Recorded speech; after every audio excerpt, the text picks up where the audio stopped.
I'm Karen Lang, and I'm going to briefly introduce the session. And I've worked with Jill since the start on this, and we've got Lucy Tiplady and Pam Woolner. And as a group, we've all been using the kind of methods that we're going to talk about today in our work, very generally, for quite a long time. So this was our original scoping review that we did. We looked at, do come in, we looked at people's involvement, people's writing about the involvement of children and young people in criminal justice. This was in several areas, so we weren't just talking about young offenders, but we were talking about young people as victims as well, who perhaps had families who were involved in the criminal justice system. And very briefly, we made two main points from that. One that was, there are a lot of people doing research in this area with young people and criminal justice. And those people aren't just academics. Charities were doing research and doing it well. There was a lot of government researchers, different organisations that were all doing this research. And each organisation had different strengths.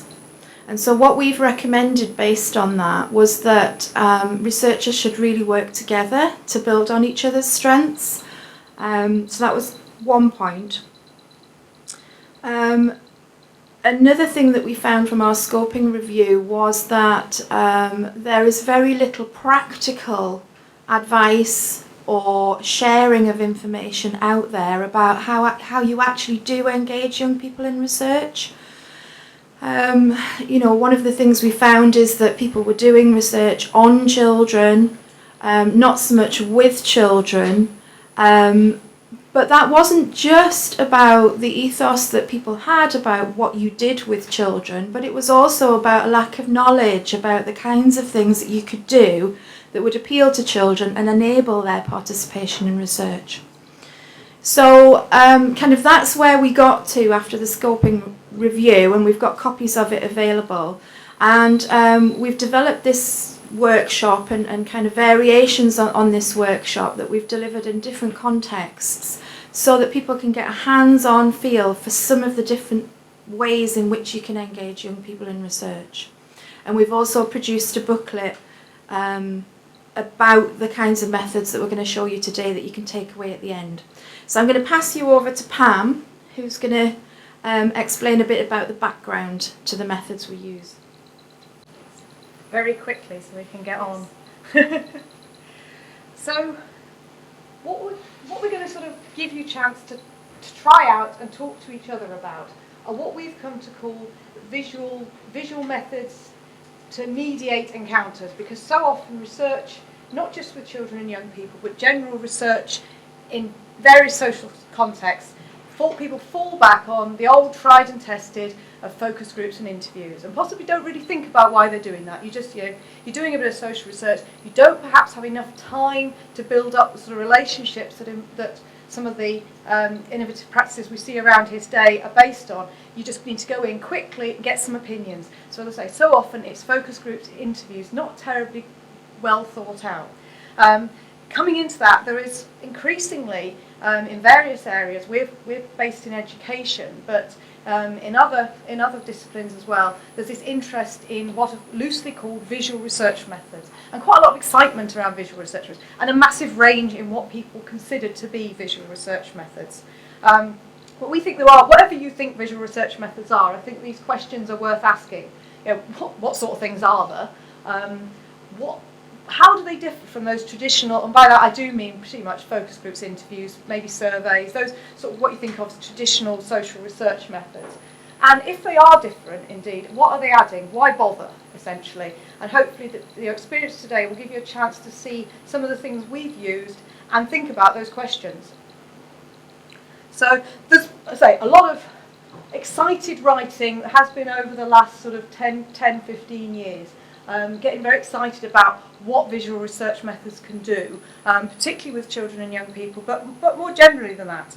And this starts off from stating the obvious, really. It avoids an over-reliance, some would say, on verbal skills. So particularly written verbal skills, but also speaking, which some people don't feel like doing or don't feel like doing about particular topics. But people then go beyond that and say, no, this isn't just about avoiding reliance on verbal methods. This is about actually bridging gaps between the researcher and the research. So it's inherently participatory. By giving some sort of power to the participant, it's empowering. And that's a big and I think quite controversial claim. I'll leave it there. But these are the sort of claims that are being made. Big issue about validity. This idea that somehow these methods might be more valid. They might allow you to get at some sort of true self if you're talking to people, whereas mere traditional verbal methods don't do that. And there's a lot of people now saying, hang on a minute, that's just not the case. You need to, as with any research method, you need to understand the products of the research in the context of that research. There's various people you can read if you're interested in that issue. So yeah, we need to consider what we're producing. So in this case, maybe images, diagrams, but also the context, what we were asking people to do, what they understood that we were asking them to do. And it's about developing these sort of shared understandings in the often limited time that we have available. We're trying to build up, mediated by the visual activities that we've put in front of people, trying to build up some sort of shared understandings. And that's what you're always trying to do in any research. You're trying to share, connect people, connect ideas. And we find increasingly that using a variety of methods often works. And this isn't a quote from our work. It's another piece of work that I really like because they basically make that point of using a variety of methods. So this is very much based on what we've found through practice works for us, developing shared understandings through what we've come to call visually mediated encounters. So the visual stuff is only part of the issue. We're using visual activities, spatial activities, drawing, sometimes just rearranging or choosing images. And we're using those activities, which aren't in themselves particularly sort of visual, but we're using them then to sort of start a conversation, which then we and our fellow researchers and our fellow participants can develop in various ways. And that, of course, means that we're also interested as much in what gets said as what gets produced. And that does throw up some issues about how you analyse the data. So, your turn. You've got 15 minutes to try each of 3 activities or groups of activities. There they are. On the tables, there's what we've termed a think sheet, which is just because otherwise it's easy just to rush through these and not really remember what you've done. So we're inviting you on the think sheet just to jot down any thoughts you have as you're doing the activities, good points, bad points, how they might translate into your context. And please do feel free to talk to each other because we're very aware that you'll come from very different contexts and maybe have quite different ideas about how these could be used in your context. So please do allow the activities to mediate conversations here as well. Right. So what we're doing is we're sort of starting from the old fairly tried and tested method of photo elicitation, where you basically do a one-to-one interview, but you use photographs to sort of elicit comments, to get your interviewee talking to you. The trouble with that, of course, is quite often in a research context, you've got more than one interviewee, you haven't got the time to develop perhaps a sort of very thoughtful, open relationship that you'd ideally need for a one-to-one interview. So we've come up with various ways of using photographs in a fairly sort of quick and dirty way, where you make most of the visual impact the photograph has and get some feedback, some information, but fairly quickly, and quite a lot of people at once. And it's quite fun to do. So you get, and again, it's mediated, conversations get generated, and that's why we like activities like this that you can do with groups of people rather than one-to-one. One-to-one can be quite intimidating for both the interviewee and the interviewer. It puts a lot of pressure on both of you to construct some understanding, whereas it builds on the focus group idea that you leave your participants to construct their own understanding. What Karen was talking about is a range of methods, because this is part of one of our experience as well. We don't think there's any one method that's really good for mediating conversations with everyone about everything. which is sort of obvious. So that does suggest that what's successful is to have a range of things that you can use. So Karen's just talking through some fairly simple sort of doing diagrams that again mediates the conversation. So she's talking about fortune lines where you ask people to sort of track their experiences along a sort of graph of sort of time against sort of happiness or satisfaction, and then you can put them together, put a few of them together and get people talking about their experiences over the year. Positive, negative, interesting is just a way of sorting ideas, which again you can write down and compare. So again it's just about putting things down on paper that everyone can then look at so that you can share ideas more effectively and having a range of ways of doing that.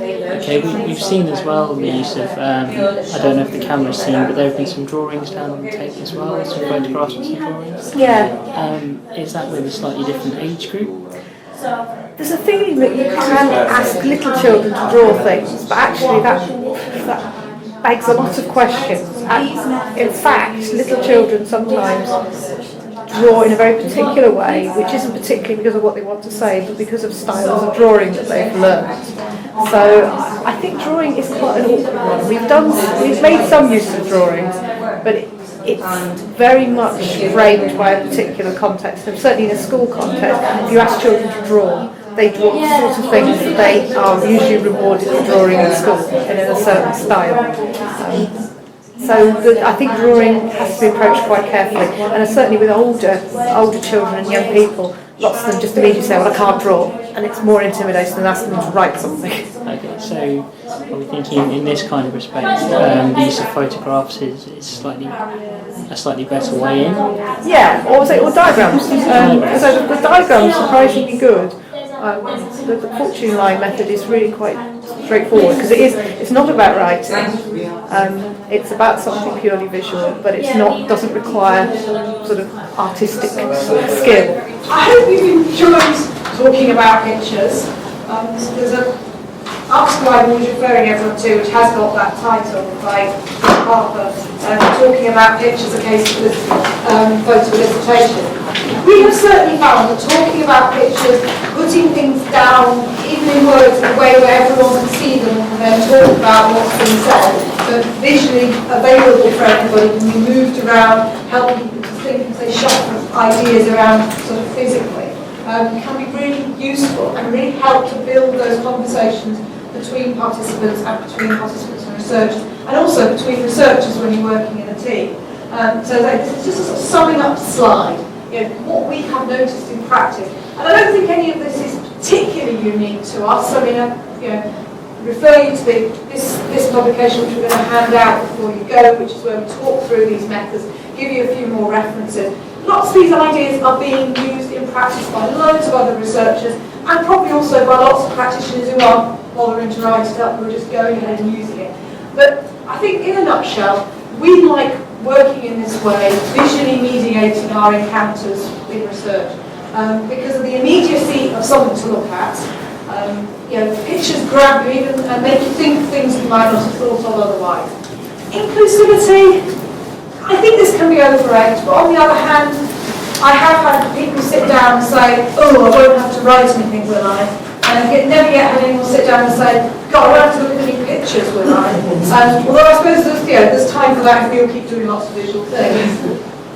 Potentially empowering people, but again, I think that can be overdone. I think you can disempower people with pictures just as easy as you can empower them with words. It's about the whole research of it. But potentially, stuff to look at, stuff to move, stuff to do can be empowering, can give you a participant a bit more power.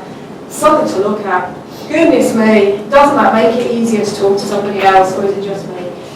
We all can look at something, we can build that shared understanding.